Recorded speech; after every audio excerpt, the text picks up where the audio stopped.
नमस्कार, मैं हूं गोपाल दास बैरागी और आप देख रहे हैं मध्य प्रदेश का number 1 digital video news channel MP7 news. देश के 5 राज्यों में विधानसभा के चुनाव होना है, जिसको लेकर पूरी तैयारियां निर्वाचन आयोग द्वारा की जा चुकी है। वहीं हम राजनीतिक दलों की बात करें तो राजनीतिक दल भी पूरी तरह से मुस्तैद होकर मैदान में उतर चुके हैं। कांग्रेस और बीजेपी दो राजनीतिक दल जो पूरे भारत में सबसे बड़े राजनीतिक दल है, दोनों ही दलों द्वारा अपने उम्मीदवार भी मैदान में उतार दिए गए हैं। वहीं हम मध्य प्रदेश की बात करें तो मध्य प्रदेश में 21 अक्टूबर से नामांकन भरने की प्रक्रिया भी पूरे मध्य प्रदेश में प्रारंभ हो चुकी है।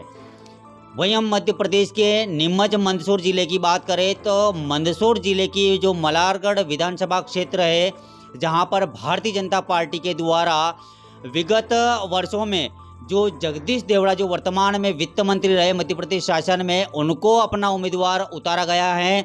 वहीं कांग्रेस के उम्मीदवार के रूप में वर्तमान में जो परशुराम सिसोदिया है, जो पूर्व में वित्त मंत्री जगदीश देवड़ा के सामने लगभग 12,500 वोटों से पराजित हुए थे, उनको कांग्रेस पार्टी ने पुनः मैदान में उतारा है। वहीं हम कांग्रेस के और भारतीय जनता पार्टी दोनों ही राजनीतिक दलों की अगर बात करें तो दोनों ही राजनीतिक दलों में अंतर्कलह भयंकर रूप से पूरे मध्य प्रदेश में चल रहा है, जो कि मूल आम कार्यकर्ताओं का व जो पार्टी के जो कद्दावर नेता है उनका कथन है कि जो सर्वे अनुसार व पार्टी के नियमानुसार टिकट वितरण नहीं हुए हैं।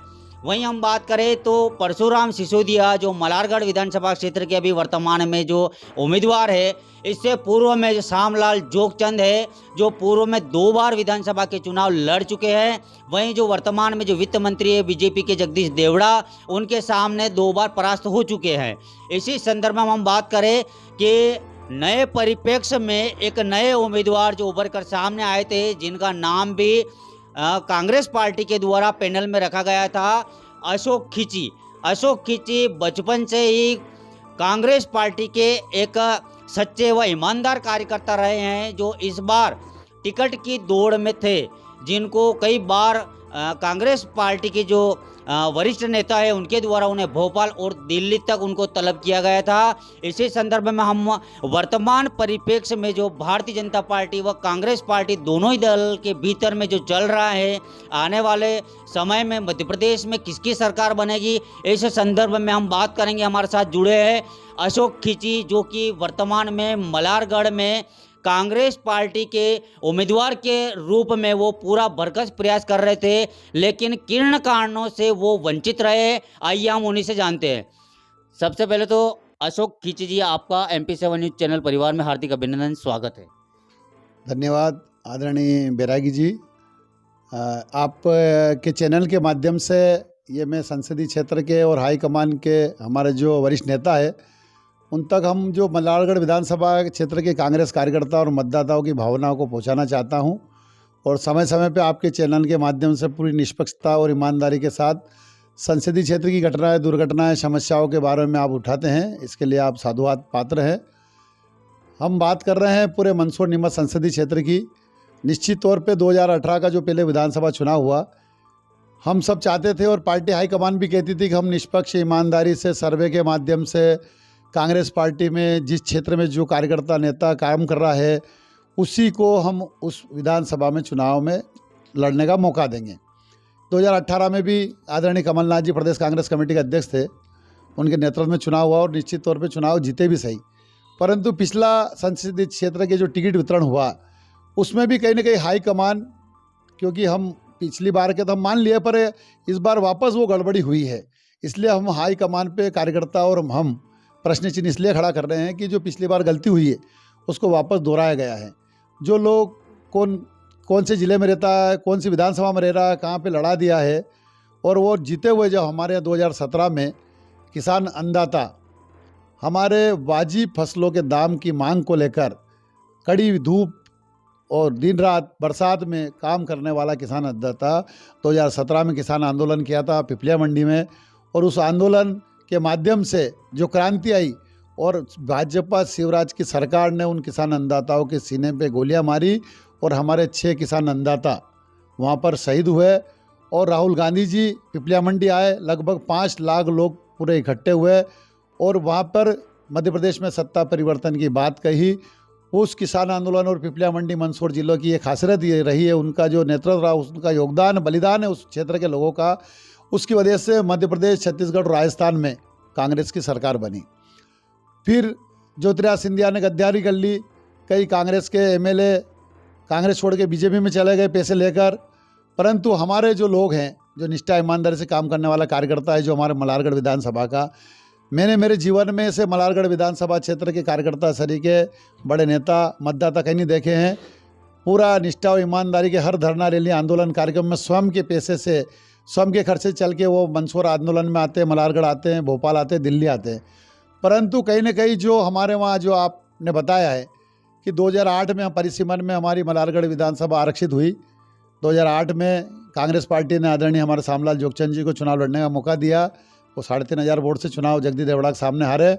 फिर 2013 में वापस शामलाल जी की सक्रियता को देखते हुए वापस उनको 13 में भी विधानसभा चुनाव लड़ने का मौका दिया गया।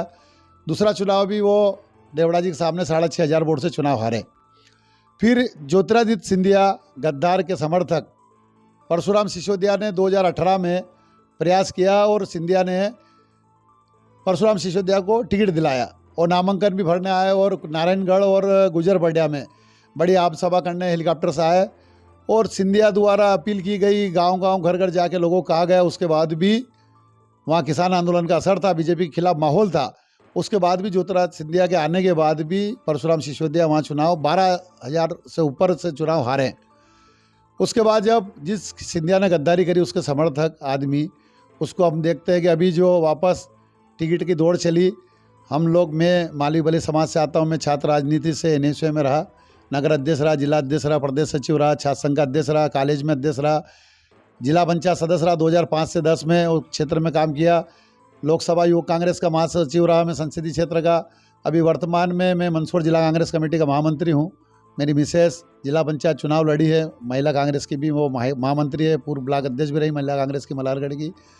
और हम लगातार मल्हारगढ़ विधानसभा मंदसौर जिले में धार्मिक, सामाजिक, राजनीतिक कार्यक्रम आयोजित करके, चाहे सामूहिक सम्मेलन हो, चाहे कबीर जयंती हो, चाहे प्रतिभा सम्मान समारोह, चाहे क्रिकेट टूर्नामेंट हो, वॉलीबॉल टूर्नामेंट हो, फुटबॉल टूर्नामेंट हो, गरबा, गणेशोत्सव, जो भी सांस्कृतिक गतिविधियां होती वो हम समय समय पर मल्हारगढ़ में आयोजित करते रहे। वो सभी जाति, धर्म, मजहब के लोगों को साथ रह के हमने वहाँ काम किया। और हमारा जो समाज है वो कांग्रेस से जुड़ा हुआ है। 95% हमारा माली बली समाज हमेशा से ही कांग्रेस पार्टी को विचारधारा से जुड़कर कांग्रेस पार्टी को वोट करता है, आज भी कर रहा है और कल भी करेगा। परंतु हमारा हक अधिकार था। पिछले सुहासरा विधानसभा आरक्षित रही, 2008 के बाद मल्हारगढ़ रही, तो 25 साल सुहासरा के हो गए और 15 साल मल्हारगढ़ के हो गए। लगभग 40 साल बीत जाने के बाद भी भाजपा हो चाहे कांग्रेस, हमारे बली समाज के वरिष्ठ नेता आदरणीय निहालचंद मालवीय जी हैं, जो जिला पंचायत अध्यक्ष रहे मंदसौर के, शांतिलाल मालवीय जी जो मंदसौर जनपद अध्यक्ष रहे, वो लोग भी लगातार भाजपा से टिकट मांगते आए कि भाई हमको सुहासरा से मौका दो या मल्हारगढ़ से दो, पर उनको भी 2 बार, 3 बार, 4 बार हो गया, 5 बार उनको भी मौका नहीं दिया गया। अब जब बात करते हैं कि हम लोग परिवारवाद नहीं चलाते, हम नए लोगों को मौका देते, बीजेपी कहती है, पर 8 से 9 चुनाव विधानसभा का लड़ लिए जगदीश देवड़ा जी, 7-8 बार के विधायक है, मंत्री है और 80 साल की उम्र होगी, उसके बाद भी उनको वापस टिकट दिया गया। खैर बीजेपी ने क्या किया उस पर नहीं जाते हम लोग, पर हमारा हक अधिकार था। मैं वहाँ पे लगभग 18 साल 17 साल से वहाँ पिपलिया मंडी में रहकर जनता की सेवा कर रहा हूँ और बीजेपी के केंद्र और राज्य सरकार की जितनी भी गलत नीतियाँ उसका हमने हर धरना आंदोलन प्रदर्शन करके हमने उनका विरोध प्रदर्शन किया।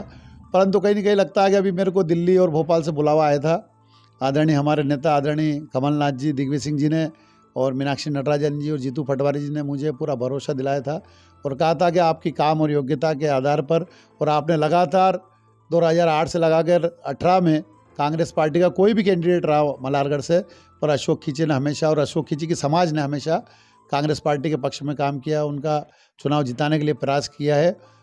तो आपको हम पहली बार हम आपके नाम पे विचार कर रहे हैं, क्योंकि कहीं न कहीं श्यामलाल जी और परशुराम जी का जो चुनाव हुआ, तो 2 बार जब श्यामलाल जी लड़े तो श्यामलाल जी का ये आरोप रहा कि मुझे परशुराम सिसोदिया ने चुनाव हराया जगदीश देवड़ा से पैसे लेकर, ऐसा श्यामलाल जी का आरोप था। और 2018 में जब परशुराम जी को टिकट मिला और वो लड़े, और वो चुनाव लड़के 12,000 ऊपर से वोट से हारे। तो हारने के बाद वो कह रहे कि यार देवड़ा जी से पैसे लेके श्यामलाल जी ने मुझे 18 का चुनाव हराया। ये एक दूसरे का आरोप थे। दोनों लोगों के गुटबाजी की वजह से गांव-गांव मतदान केंद्र तक भी गुटबाजी चरम सीमा पे हो गई थी। तो हाईकमान ये चाह रहा था कि इन दोनों को हमने मौका दे दिया है, तो इस बार हम नए आदमी को, भले समाज को मौका नहीं मिला है। अशोक खींची बहुत अच्छा काम कर रहा है, तो इसलिए हाईकमान मेरी मदद कर रहा था और मेरा दिल्ली में मुझे बुलाया गया। अंतिम मीटिंग जो थी वहाँ पे, उस मीटिंग तक भी मेरा 18 तारीख की मीटिंग अक्टूबर की, उसमें मेरा नाम था। स्क्रीनिंग कमेटी की दिल्ली मीटिंग, उसमें सोनिया जी, खड़गे जी, राहुल गांधी जी, कमलनाथ जी, सुरजेवाला जी और भंवर जितेंद्र सिंह जी, ये लोग बैठे थे। कहीं ना कहीं उस मीटिंग में हमारे दिग्विजय सिंह जी उस मीटिंग में नहीं थे, और उस मीटिंग में आखिरी में जो निर्णय हुआ, उस निर्णय से पूरे संसदीय क्षेत्र में हमारे माली बली समाज के लोगों में भी निराशा है, आक्रोश है। और मलारगढ़ के विशेष करके जो कांग्रेस कार्यकर्ता निष्ठावान, वो चाह रहे थे कि इस बार हम जगदीश देवड़ा को हरा देंगे। और कहीं ना कहीं जो बीजेपी से असंतुष्ट लोग जो है, वहाँ के जो व्यापारी है, चाहे कर्मचारी हुए, चाहे वहाँ के युवा हो, महिला हुए, वो जो परेशान थे महंगाई से, बेरोजगारी से, वो चाहते थे भ्रष्टाचारी से कि देवड़ा को हरा के हम वापस यहाँ कांग्रेस का पहली बार विधायक बनाना। तो कहीं ना कहीं हाईकमान का जो निर्णय हुआ, उस निर्णय से वहाँ के मतदाता और कांग्रेस कार्यकर्ताओं में निराशा है। और निश्चित तौर पर अब मैं भी खुद दुखी हूँ। लंबा टाइम हो गया, घर परिवार वालों ने पूरा सहयोग किया, कहा कि 23 में अगर पार्टी मौका दे तो बेटा हम तेरे तन मन धन से मदद करेंगे, सहयोग करेंगे। अगर नहीं देती है तो बेटा खेती बाड़ी, दुकान धंधा पानी संभालो, परिवार को संभालो। तो अब मुझे भी सोचना पड़ेगा। मैं कांग्रेस पार्टी कार्यकर्ता हूँ। हम सब की भावना ये है कि कमलनाथ जी मुख्यमंत्री बने। कमलनाथ जी का विजन बहुत अच्छा है।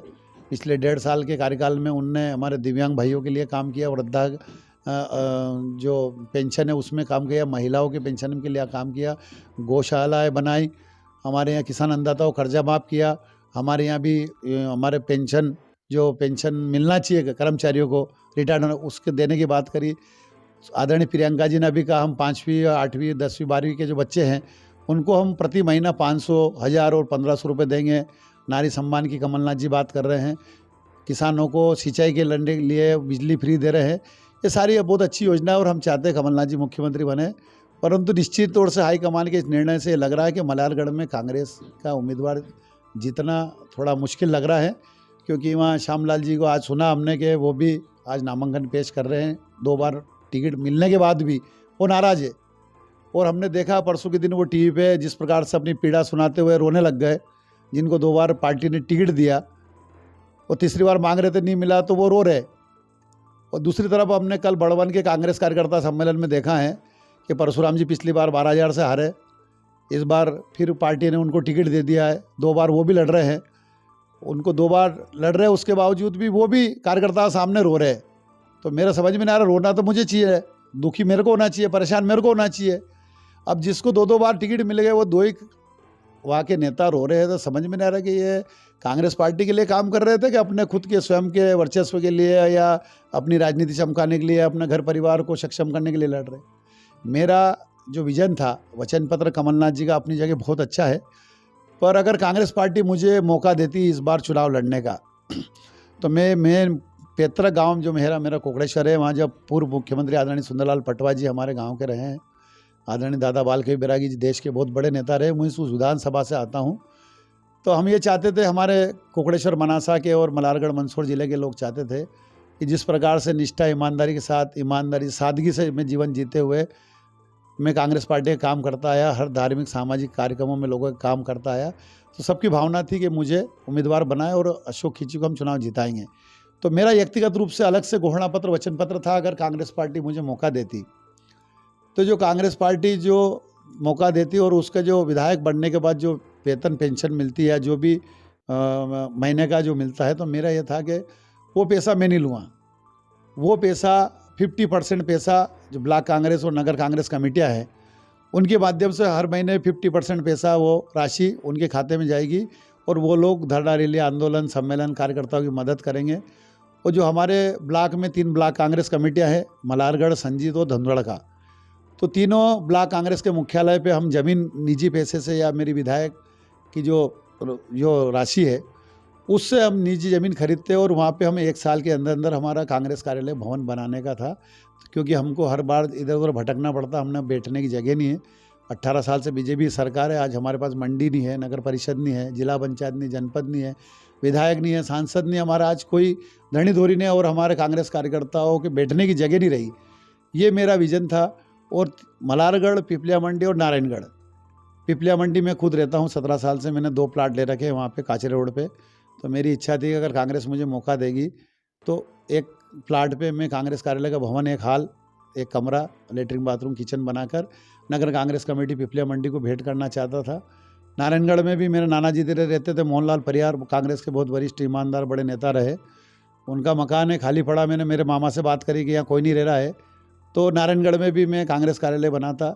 और मलारगढ़ में भी हमारा जो बस स्टैंड के पास एक कॉलोनी है, वहाँ पे भी हम प्लाट खरीद के, एक साल में मेरी इच्छा थी कि तीनों नगर कांग्रेस कमेटी, नगर कांग्रेस भवन बने और ब्लॉक तीनों मुख्यालय पे मेरे भवन बने। और जो राशि मैं हर साल सामूहिक सम्मेलन करता हूँ माली बलई समाज के, पिछले साल हमने सर्वधर्म सामूहिक सम्मेलन करा कृषि मंडी मलारगढ़ में। पुष्पा डांगी जी हमारी जिला अध्यक्ष रही, लगभग 250 जोड़ों की शादियाँ करी और निकाह भी पढ़े गए और हर समाज के बच्चों की शादियाँ हुई वहाँ पे, सबका सामूहिक भोजन हुआ। तो हम चाहते हैं कि प्रतिवर्ष हम विधायक सामूहिक सम्मेलन करें सब समाज का। ये सारी भावनाएं थी, पर अब कहीं ना कहीं हमारी भावनाओं के साथ खिलवाड़ किया गया है। हाईकमान, हम चाहते हैं, निवेदन करते हैं आपके टीवी चैनल के माध्यम से, हाईकमान पुनः विचार करे। अभी बहुत समय है, अभी भी कुछ बिगड़ा नहीं है, अपने निर्णय पर विचार करें और नए आदमी को मौका दे तो निश्चित तौर पे संसदीय क्षेत्र में हम चुनाव जीतेंगे। दूसरी बात कहना चाहता हूँ कि 27% ओबीसी आरक्षण की बात करती कांग्रेस पार्टी ने करी। राहुल जी ने भी कहा कि जितनी जिसकी जनसंख्या भारी उसकी उतनी हिस्सेदारी। पर मैं एक बात कहना चाहता हूँ, जी और जीर्णोद्धार की बात करने वाले, शांति प्रेम भाईचारे की बात करने वाला हमारा जैन समाज है। पहली बार मंदसौर नीमच संसदीय क्षेत्र में 4 जैन समाज के व्यक्ति को विधानसभा चुनाव लड़ने का मौका कांग्रेस पार्टी ने दिया है। और हमें मालूम है कि जैन समाज के लोग 90% से ज़्यादा बीजेपी को वोट करते हैं, 10% कांग्रेस को देते हैं। परंतु कांग्रेस ने मौका दिया तो हम आपके टीवी चैनल के माध्यम से हम जैन समाज के भाइयों से निवेदन करते हैं। मध्य प्रदेश में 7 जैन समाज के लोगों को टिकट दिया है, तो हम ये चाहते हैं कि जैन समाज के जो मध्य प्रदेश में लोग निवास करते हैं उनसे हाथ जोड़ के निवेदन है कि कांग्रेस पार्टी ने आपको विश्वास दिलाते, भरोसा करके आपको टिकट दिया है, तो अब आपकी बारी है कि आप आपके उम्मीदवारों को, आपके पार्टी के उम्मीदवार, आपके समाज के उम्मीदवारों को आप भारी मतों से चुनाव जिताए और मध्य प्रदेश में कमलनाथ जी की सरकार बनाए। और निश्चित तौर पे जो विकास कार्य अधूरे रह गए, जो सपने अधूरे रहे कमलनाथ जी के, वो 5 साल में पूरे होंगे।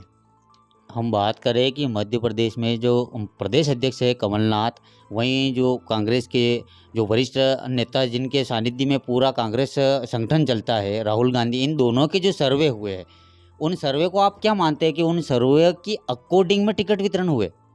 आप बहुत सही कह रहे हैं।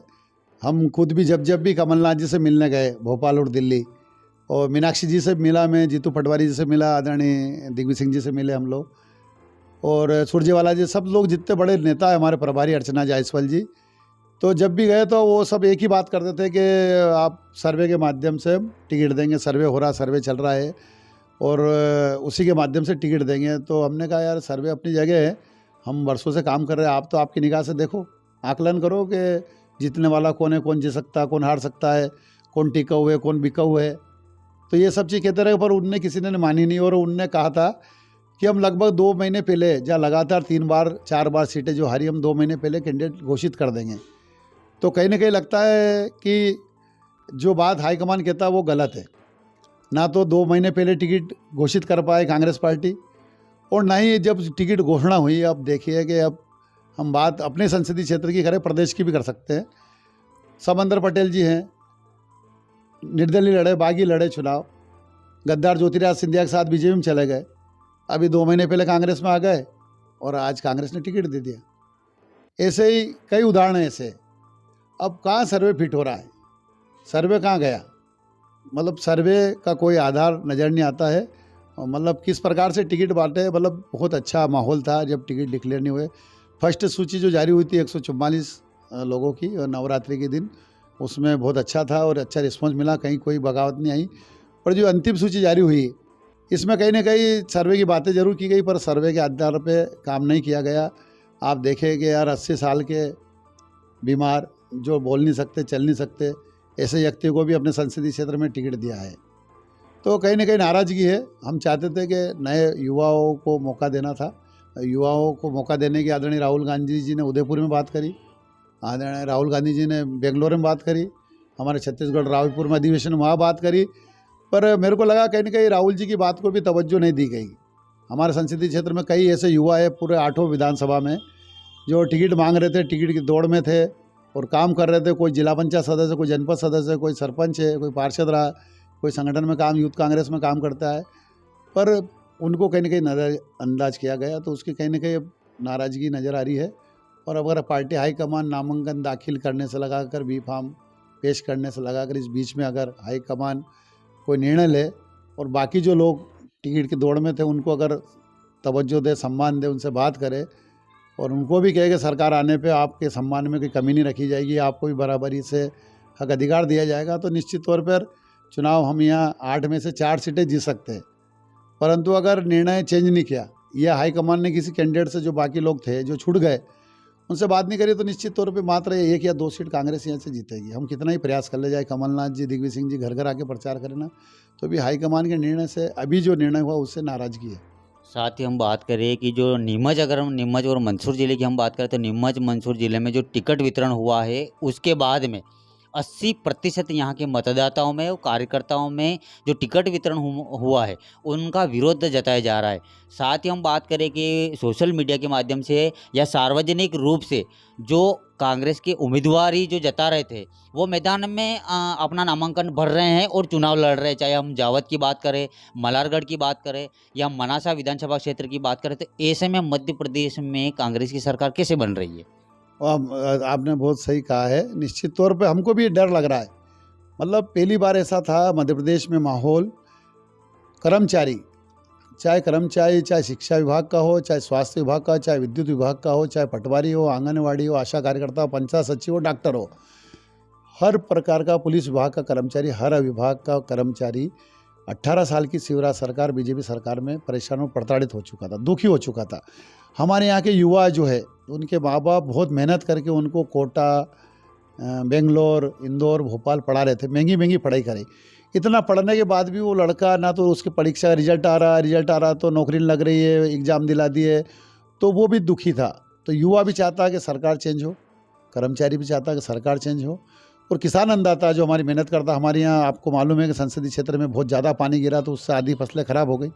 हमने मुआवजा मांगा, हमने बीमा मांगा, बीजेपी ने नहीं दिया। फिर बची फसल थी तो फिर बाद में जोर से पानी गिर गया, तो पहले तो पानी नहीं गिरा तो उससे ख़राब हुई थी, बाकी पानी गिर गया उससे ख़राब हो गई, तो सारी फसलें नष्ट हो चुकी। बीमा और मुआवजा बीजेपी ने नहीं दिया तो किसान भी नाराज़ थे। महिलाएँ जो हैं, महिलाएँ भी कहीं से कहीं नाराज़ थी। कमलनाथ जी ने जो कहा कि हम 1500 रुपये देंगे, तो फिर शिवराज को 18 साल बाद याद आई कि हम 1000 रुपये देंगे। कमलनाथ जी ने कहा कि रसोई के दाम पहले 400 हुआ करते थे कांग्रेस की सरकार में, मनमोहन सिंह जी की सरकार में, तो बोले हमारी सरकार है तो हम 500 में गैस की टंकी देंगे। तो शिवराज को आखिरी में याद आई 18 साल बाद के, बोले हम भी 500 450 में देंगे। ऐसा ही बिजली का बिल हुआ, किसानों कर्ज माफ़ हुआ। तो सारी घोषणाएं लगातार 1 महीने से शिवराज करते रहे, पर उनकी घोषणा पर लोग विश्वास नहीं कर रहे थे। और कमलनाथ जी को 100% मुख्यमंत्री बनाना चाहता था कर्मचारी, मतदाता, सब लोग अभी भी चाहते हैं।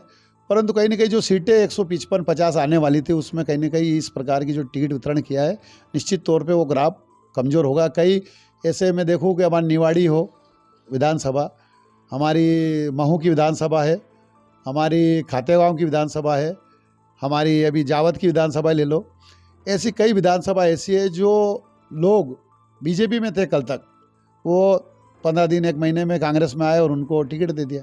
तो वहाँ के कार्यकर्ताओं में नाराज़गी, वो जो वर्षों से काम कर रहे हैं उसका क्या है।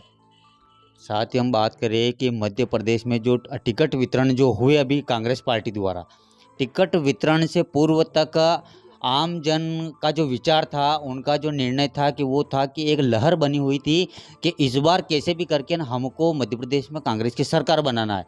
लेकिन जब से मध्य प्रदेश में कांग्रेस ने टिकट वितरण किए उसके बाद का जो माहौल है वो अपने आप में ये लग रहा है कि लोग जो है वो लोग कांग्रेस के पक्ष में जाते हुए नहीं दिख रहे, क्योंकि बीजेपी से जो नाराज़ थे पब्लिक, उनकी जो रीति नीति थी, उनके जो गतिविधियाँ थी, उनसे जो नाराज़ थे, वो स्वतः लोग आम जन जो है वो कांग्रेस को लाना चाह रहे थे। लेकिन टिकट वितरण के बाद में जिस विचार से अगर कांग्रेस ये चाह रही थी कि इस बार मध्य प्रदेश में कांग्रेस की सरकार बनेगी, तो कहीं न कहीं टिकट वितरण के बाद ये स्थितियाँ निर्मित हो रही है कि मध्य प्रदेश में कहीं भी ऐसी सिचुएशन नहीं बनते दिख रही है कि मध्य प्रदेश में कांग्रेस की सरकार बन रही है। क्या मानते हैं आप?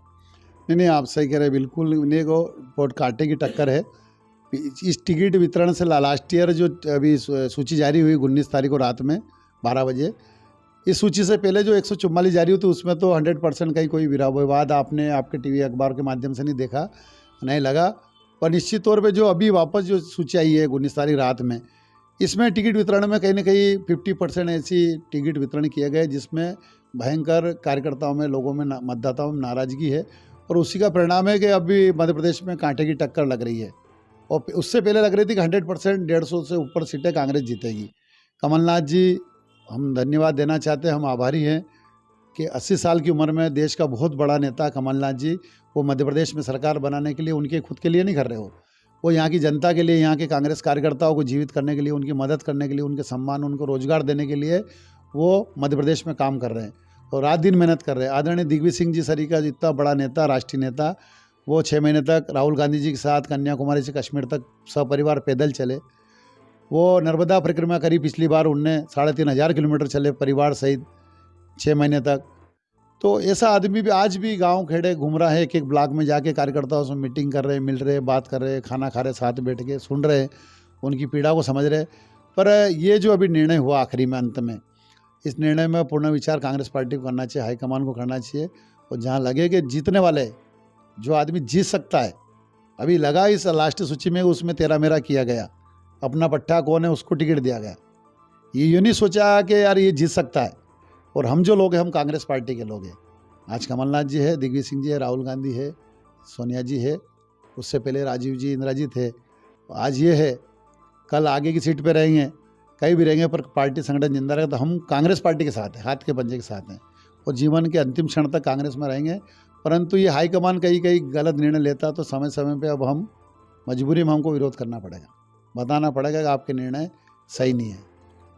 मध्य प्रदेश के मलारगढ़ विधानसभा क्षेत्र से जो दावेदारी कर रहे थे अशोक खिची, उनकी वर्तमान में जो चुनावी जो समीकरण चल रहे हैं, उनमें क्या भूमिका रहेगी? देखिए, अब मेरा मन तो मतलब अंदर से बहुत फट चुका है, निराशा है, नाराज़गी है। और मेरे जितने मित्र लोग हैं मलारगढ़, नारंगगढ़, पिपलिया के पूरे ग्रामीण क्षेत्र के, वो लोग भी इस निर्णय से काफ़ी नाराज़ हैं, नाखुश है। परिवार भी खुश नहीं है, परिवार भी कह रहा है बेटा आप समय ख़राब मत करो, बहुत संघर्ष कर दिया, भगवान मर्यादा पुरुषोत्तम राम जी पिताजी के आज्ञा मानते हुए 14 साल वनवास हुए, तेरे को 17 साल हो गया घर गांव छोड़े, अब कोई सार नहीं है, अपना काम करो, खेती संभालो, दुकान संभालो, परिवार का ध्यान दो। पर फिर भी मेरा मन कांग्रेस के प्रति है। मैं मलारगढ़ जीवन की अंतिम सांस में मलारगढ़ विधानसभा में लूँगा, कहीं जाऊँगा नहीं, घर नहीं जाऊँगा। मेरा घर मलारगढ़ विधानसभा है, पिपलिया मंडी मेरा घर है। परंतु इस विधानसभा चुनाव में अगर पार्टी हाईकमान अभी इस मलारगढ़ की सीट पर पुनः विचार नहीं करती, निर्णय अगर चेंज नहीं करती है, तो मैं जो कैंडिडेट वर्तमान में जो लड़ रहा है उसके पक्ष में मेरा मन नहीं है। मैं कांग्रेस के साथ हूँ, पंजे के साथ हूँ, कमलनाथ जी के साथ हूँ, राजा साहब के साथ हूँ, मीनाक्षी जी के साथ हूँ, जीतू पटवारी के साथ हूँ, रामलाल जी हमारे, महेश परमार जी हमारे, जो कई हमारे जहाँ लोग चुनाव लड़ रहे हैं अन्य जगह, मेरा मन यहाँ नहीं है तो मैं वहाँ जाके कांग्रेस पार्टी काम करूँ। तो मेरा मन, क्योंकि जिस कैंडिडेट को जो टिकट दिया है उसने मेरी पत्नी को पार्षद के चुनाव में चुनाव हराया। मैं जब जिला पंचायत मेरी पत्नी चुनाव लड़ी, कांग्रेस के पास कैंडिडेट नहीं था चुनाव लड़ने वाला वार्ड नंबर 1 और 2 में, तो आदरणीय कन्हैयालाल पाटीदार जी और मेरे को दोनों को कांग्रेस ने प्रेशर करा, तैयार करा, ब्लॉक कांग्रेस अध्यक्ष ने, जिला कांग्रेस अध्यक्ष ने, आप लड़ो यार, कोई आदमी नहीं लड़ने वाला। उस विकट परिस्थिति में हम चुनाव लड़े और जब चुनाव लड़े तो हम अकेले चुनाव लड़े। हमारे साथ ब्लॉक कांग्रेस अध्यक्ष, जिला कांग्रेस अध्यक्ष नामांकन दाखिल करने के लिए कलेक्टर कार्यालय हमारे साथ मंसूर नहीं आए। हमने अकेले दम पे चुनाव लड़ा और वहाँ के निष्ठावान जो हमारे ग्रामीण क्षेत्र के कांग्रेस कार्यकर्ता है, हमारा कोई चाय पानी का खर्चा, कोई गाड़िया घोड़ा का खर्चा उनने नहीं होने दिया। हमारे क्षेत्र में हमारे मतदाताओं ने 18,000 वोट मेरी पत्नी को दिया अभी जिला पंचायत चुनाव में। परंतु जिनका दायित्व बनता था, जिनका कर्तव्य था, उनको चाहिए था कि हम पार्षद ज़्यादा से ज़्यादा जिता के लाए, हम जनपद जिता के लाए, हम जिला पंचायत जिता के लाए, हम सरपंच चुनाव जिता के लाए, उनने किसी ने मदद नहीं करी। तो फिर अब जब उनने हमारी मदद नहीं करी कार्यकर्ताओं की, तो हम क्यों करें? हम पार्टी के साथ है, पार्टी काम करेंगे। अभी वर्तमान में हम बात करें कि वर्तमान में जो सिचुएशन मध्य प्रदेश में बन रही है टिकट वितरण के बाद की, और आप एक दावेदार भी थे, दावेदारी से वंचित रहे हैं। आपको क्या लग रहा है कि जिस प्रकार से जो टिकट वितरण जो बाद में हुए हैं, आपका कथन है कि बाद में जो टिकट वितरण हुए हैं उनके बाद में जो एक आक्रोश कांग्रेस कार्यकर्ताओं के बीच में और जनता के बीच में देखा गया है, तो इसमें आपको क्या लग रहा है कि मध्य प्रदेश में कांग्रेस की कितनी सीटें आएगी? देखो, मतलब यहाँ हम जीते नहीं जीते अलग बात है, परंतु मध्य प्रदेश में कांग्रेस की सरकार बनेगी। पहले हम चाह रहे थे कि 155 सीटें हमारी आए या 150 आए, पर इतनी मुश्किल लग रही है अभी जो लास्ट ईयर टिकट वितरण को लेकर। पर निश्चित तौर से 120 से 25 सीटें कांग्रेस जीतेगी और कमलनाथ जी मुख्यमंत्री बनेंगे। और जो उनने वादे किए, आदरणीय प्रियंका जी ने आके जो वचन पत्र और जो लॉन्च किया हमारा, निश्चित तौर पर वो वादे पे खरे उतरेंगे और देश की और प्रदेश की सेवा करेंगे।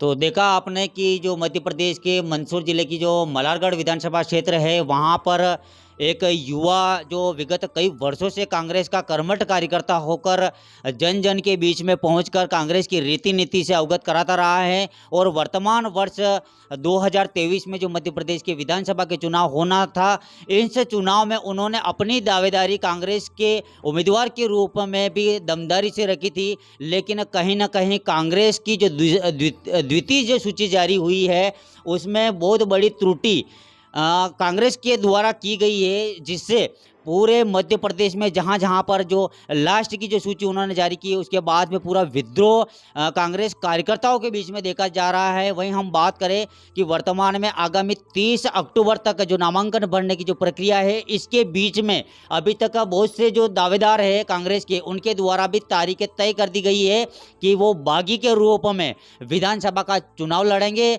लगातार हम आपको मध्य प्रदेश की जो राजनीति है, चाहे कांग्रेस हो या भारतीय जनता पार्टी हो, दोनों ही दलों की जो अंदर की जो गतिविधियां है, उसको आप तक पहुंचाने का प्रयास करते रहेंगे। देखते रहिए हमारे साथ MP7 न्यूज़।